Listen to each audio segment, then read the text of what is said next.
Ang short video na mapapanood nyo ay nagmula kay FitruYU17. Ang video ay na-capture ng CCTV sa loob ng isang hospital sa Indonesia. Sabi ng mga staff dito, isang multo ng bata ang lagi nilang nakikita sa loob ng building. Bukod dun, may mga disembodied noises din silang nadidinig.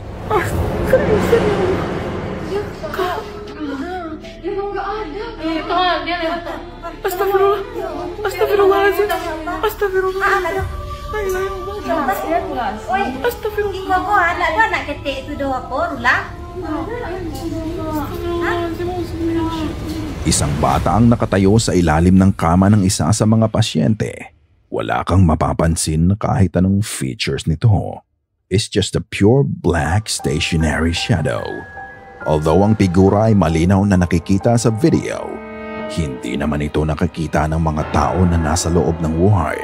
Nang pumasok ang dalawa sa bisita ng isang pasyente, dinaanan lang nila ang bata at tumagos lang ang katawan ng bata sa kanila. So, ano sa tingin nyo mga ka-goosebumps? Totoo ba to o isang clever editing lang?